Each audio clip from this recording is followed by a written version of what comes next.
안녕하세요. 안녕하세요. 네, 오셨어요. 네, 대표님 안녕하세요. 네. 저희 바쁜데 또 이렇게 와주셔서 감사드립니다. 감사합니다. 네. 저희가 2020년 4월에 찍었었습니다. 그리고 거의 2년 만에 만났는데 너무 바쁘셨잖아요. 어떻게 지내셨어요? 네, 뭐 바쁘게 지냈습니다. 재미는 있었고 다만 이제 좀 너무 많은 얘기들이 오가니까 그런 부분들에 있어서 올바른 얘기가 전달됐으면 하는 바람에서 좀 많은 일들을 좀 했던 것 같습니다. ESG가 한국에서 엄청난 바람이 불어서 사실 지난 한 해 동안 정신없이 일을 했던 것 같습니다. 특히 이제 규제와 제도가 많이 바뀌고 또 ESG 동향 자체가 너무 빠르게 변화하다 보니까 그런 부분들에서 기업의 고민은 더 깊어지고 또 어떤 길이 옳은지에 대해서도 약간 고민들이 많으셔서 그런 고민 맞대다 보니까 1년이 그냥 쑥 갔습니다. 저희가 20년에 이 영상을 찍고 딱 업로드를 했는데 그때부터 사실 그룹 내에서 ESG가 막 이제 키워드로 올라오면서 그래서 저희 거 몇 명 보셨는지 혹시 아세요? 몇 조회수가? 저희 한 18,000명 정도 봤어요. 18,000 조회수가. 근데 지난번 했던 얘기들이 정말 기초적인 얘기들이 많았었더라고요. 그러니까 ESG에 대한 개념 얘기했었고 그 다음에 왜 ESG가 화두가 되는지 어떤 배경에 대한 얘기했었고 그 다음에 기본적인 이제 평가가 어떻게 이루어지는지 그 다음에 우리는 뭘 해야 되는지 뭐 그런 얘기들을 했었습니다. 20년을 기점으로 저희가 영상을 찍거나 그 해를 기점으로 해서 ESG가 화두가 되면서 막 이제 지금까지 왔단 말이에요. 그러니까 궁금한 게 야 도대체 그 기점으로 해서 글로벌리 한국뿐만 아니라 사실은 다른 나라들도 그때 ESG가 되게 엄청 떴단 말이에요.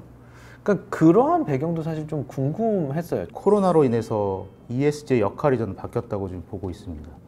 2000년대 초, 2010년까지 시기를 저는 지속 가능성을 인식하는 시기 또는 ESG를 인식하는 시기라고 얘기할 수 있습니다. 본격적으로 ESG 투자가 이루어진 건 바로 그 글로벌 금융위기 이후인 것 같습니다. 그래서 실제로 정말 이 시기에 기업들이 우리 사회 문제 해결의 솔루션이라고 생각했었는데 여전히 몰래 이런 환경을 오염시키거나 하는 회사들이 다 드러나게 되죠. 그런데 이 코로나로 인해서 큰 변화가 있었고 그래서 앞으로의 시기는 저탄소 경제로 대전환을 해야 되는 시기인 건데 그 이유는 우리가 아시는 것처럼 어느 누구도 전 세계에서 코로나로 인해 가지고 모든 경제 사회 국가들이 다 락다운 될 건 예상 못 했잖아요. 그럴 때 여러 가지 경제 상황의 회복에 대응할 수 있는 기업들이 사실은 ESG를 정말 잘하는 회사들 뿐이었었습니다. 투자 시장에서는 ESG 펀드가 더 빨리 회복하고 거기에 수익까지 나는 모습을 보이니까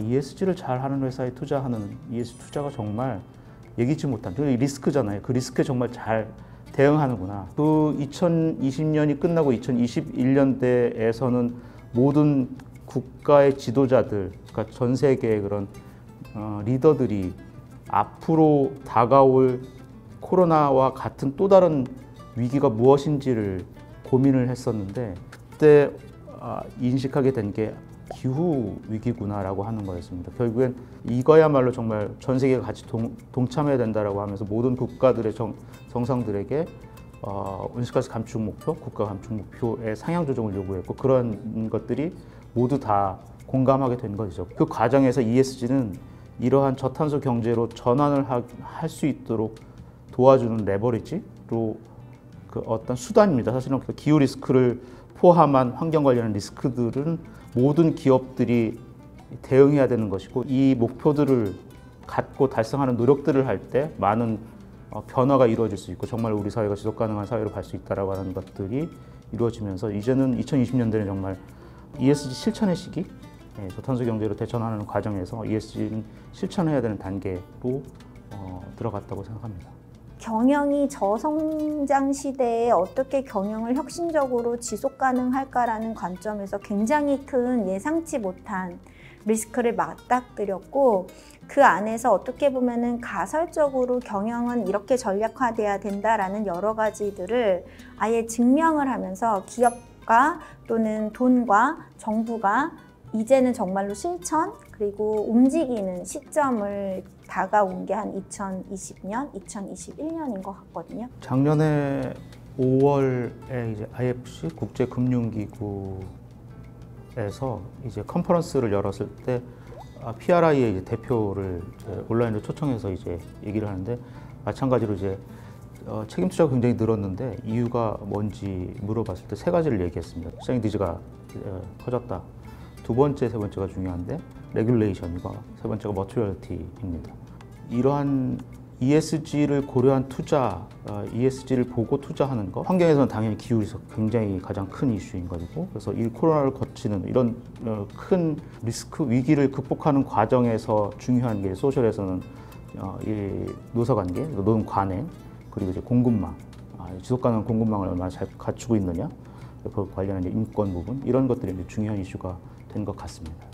한 단어로 얘기하면 How to ESG. Why ESG가 아니라 How to ESG가 굉장히 이제는 코어하게 있는 해입니다. 그래서 올해는 그 대기업과 금융그룹들이 이제는 좀 더 구체적으로 이것들을 제품과 비즈니스에 녹여넣는 How to ESG, 그리고 그들의 협력사 또는 중소기업 입장이나 스타트업에서도 How to ESG에 대한 고민들, 그러니까 회사의 경영 전략과 방향성에 맞춰서 달라져야 되기 때문에 이것들을 어떻게 내재화, 인베딩 시킬 거냐라는 부분에서 실질적인 고민들이 돌아오고 있습니다. 예를 들면 제가 CFO를 만나서 How to ESG를 얘기한다면 결국에는 재무적인 부분들에 대한 리스크나 재무적인 부분들에 대한 효율성을 높이기 위한 경영 활동에서 비재무적인 ESG를 어떻게 CFO로서 내재화하실 겁니까? 라는 부분이고, 또 예를 들면은 법무 쪽에 있는 리더를 만났다. 그러면 기존의 계약관계 리스크라든가 여러 가지 기업의 소송 리스크, 이해관계자 리스크를 최소한의 것들로 준법을 봐주셨던 활동 이외에 앞으로 여러 가지 윤리라든가 이해관계자의 신뢰 경영이 바뀌는 ESG 시대에서 법무실의 어떤 기능과 그 다음에 그들의 역할은 어떻게 변할 것인가를 고민하셔야 되거든요. 이 ESG라는 것들을 누가 어떻게 활용하고 내재화할 것인가에 따라서 그 화두가 달라지는 것이죠.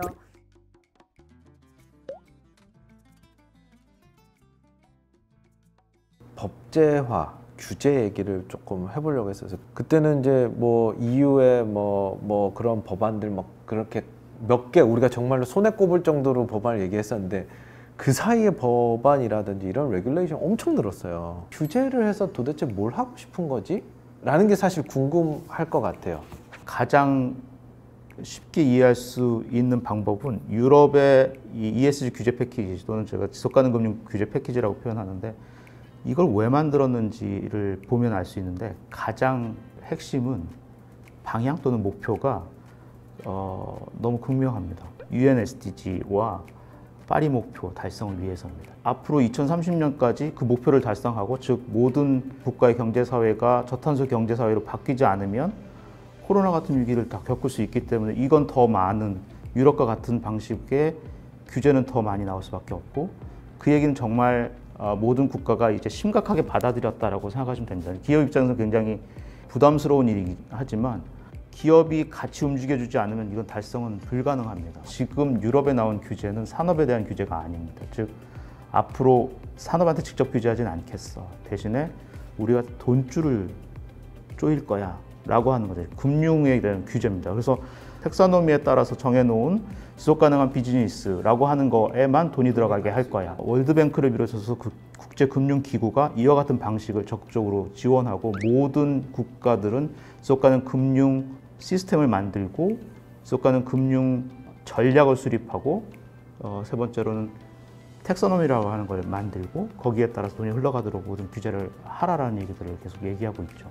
텍소노미에 대해서 사실 많은 분들이 조금 잘 모르실 수 있어서 간략하게 텍소노미가 어떤 의미인지 좀 설명해 주세요. 텍소노미는 분류 체계라고 얘기하는 것인데 무엇을 분류하느냐? 비즈니스를 분류하는 것입니다. 크게는 서스테이너블 텍소노미라고 해서 지속 가능한 분류 체계라고 얘기하고 그 밑에 두 가지가 있습니다. 환경하고 사회인 건데 대표님께서 그 ESG 법제화에 대한 얘기들을 정리를 해보면 기업이 같이 움직여줘야 되니까 기업이 같이 뭔가를 만들어야지 이런 지속가능한 사회를 만들 수 있기 때문에 그렇게 해서 돈줄을 바꾸겠다라고 하는 규제들이 지금 계속 생겨나고 있다라는 말씀이신 거고, 그러면은 투자자들이나 이 중간에서 이 돈을 컨트롤하는 사람들의 목소리가 좀 커지겠네요. 네, 그렇습니다. 결국엔 정부가 그렇게 규제를 만들고 금융기관이 그런 돈을 준비해서 쏠려고 하는 거죠. 그래서 내가 투자한 회사들의 가지고 있는 비즈니스에서 예를 들면 지속가능 텍사노미에 부합된 건 어느 정도에 투자했는지도 공시하도록 하는 게 유럽의 또 규제 중에 하나입니다. 그런 측면에 있어서는 또 금융도 규제를 받게 되는 것이고, 지금은 결국은 유럽연합에서 얘기하는 지속가능 금융이라고 하는 건 우리 사회의 지속가능 성장에 파이낸싱 하는 거라고 정의를 내립니다. 그래서 우리 사회의 지속가능 성장, 그 중에 이제 결국엔 목표는 2030년까지 파리 목표와 UN SDG 목표를 달성하는 것이고, 거기에 기여할 수 있도록 지금 모든 체질을 개선하려고 하는 것이죠. 그 사실 SK도 파이낸셜 스토리라는 거를 한 2년 전부터 얘기를 하기 시작했었어요. 그랬는데 그거의 어떤 실체들은 이제 다들 우리 멤버사들이 고민을 하고 있는데, 그게 어떻게 보면은 지금 시대의 파이낸셜 스토리는 이제 ESG가 완전히 접목된 형태. 그래서 우리의 어떤 지향점들을 얘기하고, 그래야지 소위 파이낸싱 어떻게 잘 받을 수 있는지 그런 얘기들을 이제 풀어내야 되는, 그래서 스토리를 붙인 것 같아요. 그러니까 그런 것들이 지금 ESG가 꼭 접목이 되면서 고민이 많은데, 결국 그래야지만이 우리가 소위 돈을 잘 투자를 받아서 또 우리가 성장할 수 있다.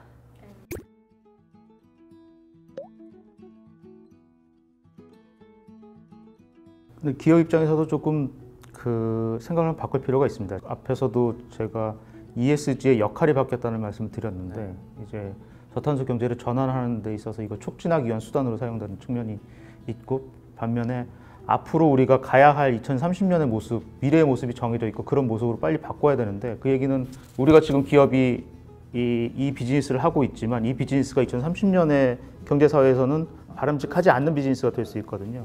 그러면 빨리 전환을 하는 것이 우리 경쟁력을 높이는 것, 그리고 미래 경쟁력을 갖는 것이죠. 그런 측면에 있어서 ESG 평가에서도 그걸 보려고 해요. 그래서 지금까지는 현재 어떻게 해왔어? 라고 하는 걸 가지고 이 회사는 이 정도의 리스크가 있어 라고 하는 걸 보지만, 앞으로 다가올 리스크에는 어느 정도 대응하고 있니? 라고 하는 것까지 보기 위한 것. 다가올 ESG 리스크를 대응하기 위한 우리의 경쟁력을 높이기 위한 노력? 그게 결국엔 우리가 앞으로 10년 후에 살아남을 수 있는 모습이 될 수 있겠다라고 하는 관점으로 보면 좋을 것 같습니다. 아니, 그러면 기업은 뭐 하고 있어야 돼요? 그러니까 되게 규제 때문에 정부의 눈치 보느라고 못하는 것들이 되게 많은데, 뭐 금융은 특히 그럴 거고, 예를 들어 저희가 갖고 있는 산업들을 봤을 때도 사실은 규제들이 이제 막 늘어나는. 근데 이거를 이제 그러면은 우리가 어떻게 오버컴 이제 극복할 거냐에 대한 고민이죠. 저는 사실 이 ESG 경영, 그러니까 ESG 투자, ESG 금융 이걸 떠나서 기업의 환경을 둘러싼 ESG 정책이나 금융이나 이런 경영 환경적인 요소적인 측면에서 어떤 규제가 어떻게 생기던 내가 이 비즈니스를 어떻게 해나갈 것인가. 내가 유럽의 비즈니스를 굉장히 많이 한다면 유럽의 트렌드나 팔러시에 잘 부합하고 그들의 고객과 잘 움직일 수 있는 ESG 경영을 내재화해야 되는 거고, 만약에 개도국의 사업장이 굉장히 많고 휴먼 라이트나 이슈가 굉장히 많은 회사라면 인권 경영을 훨씬 더 글로벌 정책적인 측면에서 추진을 해 나가셔야 되는 거거든요. 지금 현재 한국의 그 중소 중견 기업들, 그 부품을 납품하고 이런 기업들도 ESG 경영을 해야 하는 이유가, 그들도 이제는 내가 대기업의 자동차 부품을 했지만 향후 내가 하는 비즈니스를 어떻게 트랜스폼 시킬 거냐, 신사업은 뭐가 될 거냐를 ESG 경영을 통해서 막 찾아가는 거죠. 그렇죠. 네, 그래서 사실 최근에 그 컨설팅 자문을 하면서 신사업에 대한 그 이야기들을 굉장히 많이 하세요. 중소기업에서? 대기업, 뭐 중견기업, 특히 중견기업. 네, ESG 진단을 해보니까 결국에는 귀결되는 과제들이 투자 프로세스를 개선하거나 그 다음에 신사업에 대한 그 신규 투자권을 검토했을 때 우리가 ESG 경영 포트폴리오 관점에서 새롭게 사야 되거나 투자해야 되는 영역은 무엇인지, 이런 버려야 될 것도 것들이 얘기할 거잖아요. 버려야 될 것도 이제 나오는데, 사실 버려야 될 것을 얘기하기 이전에 공정을 변화시키는 투자를 먼저 얘기를 하시는 것 같아요. 하나는 이놀가닉 관점에서 사업을 갖고 들어오는 일이 하나 있고, 기술적인 측면이나 파트너적인 측면에서 하나는 아까 말씀하신 대로 기존에 우리가 제품을 양산했던 프로세스를 예를 들면 새로운 친환경 제품을 도입하면서 이것들을 다 바꿔가야 되잖아요. 그래서 내부 인터널한 투자 관점을 두 가지를 굉장히 많이 얘기하고 계십니다. 결국엔 2030년에 우리가 뭐가 될 것인지에 대한 목표를 정하는 거, 그리고 그 목표를 달성하기 위해서는 중간중간에 우리는 어떤 전략을 써야 되는지.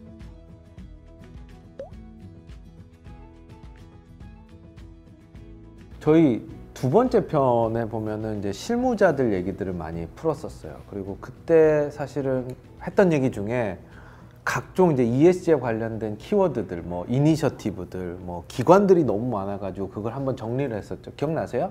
그래서 이쪽에는 이제 공시의 기준들 막 얘기를 했었고, 이쪽에는 평가 기준들 이렇게 쭉 얘기를 했었는데, 그 사이에 사실 기관들의 변화들이 꽤 있었어요. 그죠? 그 중에서 보면은 이제 제일 큰 변화라고 하면은 첫 번째는 이제 TCFD의 목소리가 굉장히 커졌다라는 부분이 있을 것 같고, 그래서 지금 각종 지속가능 보고서에 TCFD 보고가 한 장씩 들어가기 시작했어요. 멤버사들도 작년에 TCFD 보고서를 일단은 그 안에 넣었더라고요. 두 번째는 SASB하고 IIRC 그때 얘기를 했었는데, 이 두 개 기관이 합쳐졌어요.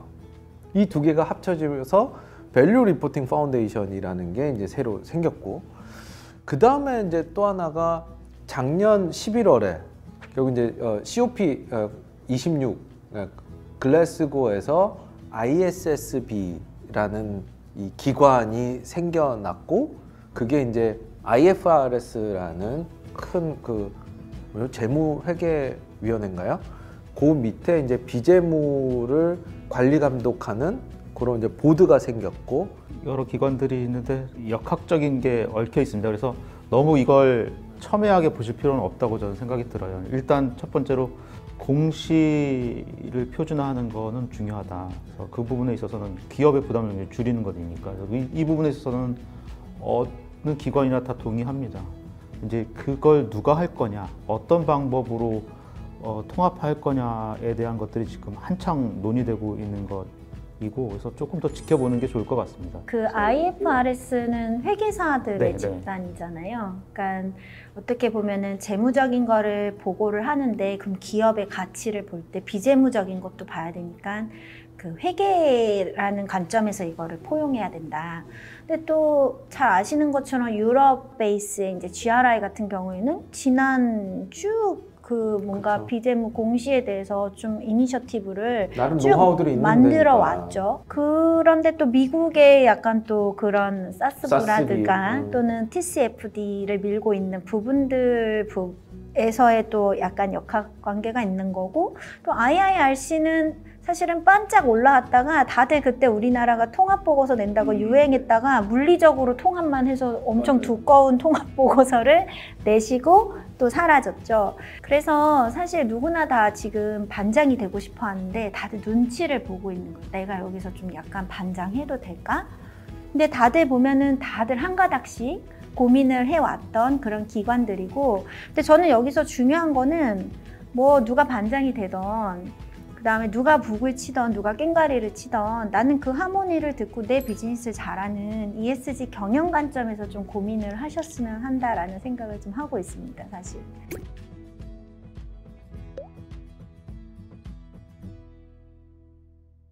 GRI라는 걸로 우리는 지속가능 보고서를 썼어요. 그리고 공시에 대표적으로 우리가 하는 행동은 보고서였는데, 예를 들어서 IFRS라는 곳에서 이제 공시 표준이라는 게 만들어져요. 그러면 보고서를 안 써도 될까요?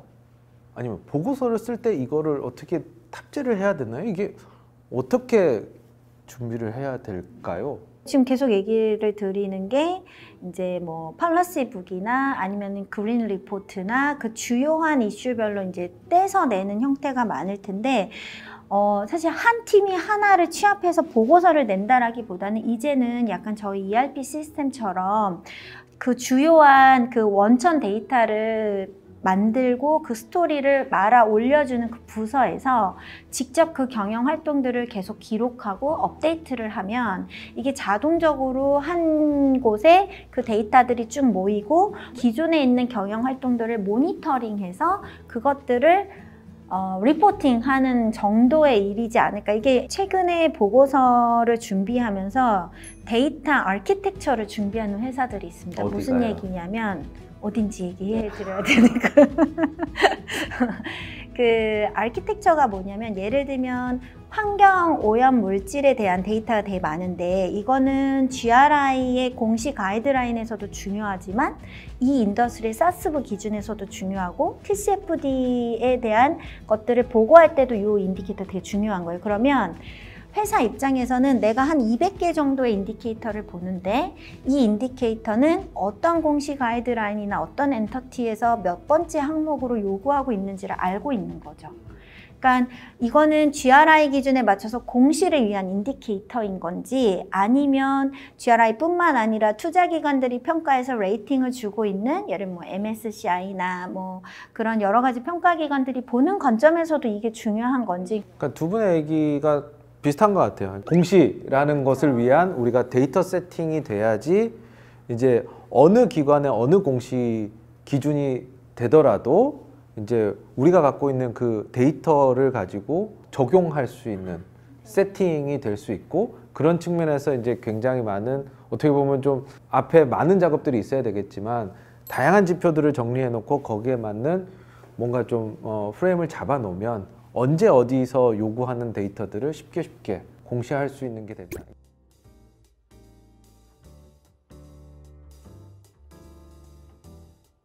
네, 저희가 그 지난번 20년에 찍었던 그 영상에 대한 이제 업데이트 버전을 이제 저희가 얘기를 일단 했습니다. 그래서 ESG가 왜 또 특히 20년도 들어서면서 왜 이렇게 화두가 됐었는지에 대한 얘기 있었고, 그다음에 저희가 각종 법제화나 규제 그리고 이게 도대체 지향하는 것이 무엇인지 그런 얘기를 했었고, 그 사이에 ESG 업계에 바뀐 어떤 기관들과 어떤 특징들 그리고 그것들을 우리가 어떻게 대비하고 준비해야 되는지 그런 얘기들을 이제 했고, 저희가 이제 여기까지 찍었던 것에 대한 이제 업데이트를 마무리하고 다음 우리 시간에는 22년도부터 앞으로의 ESG에 대해서 좀 얘기를 나눠보도록 하겠습니다.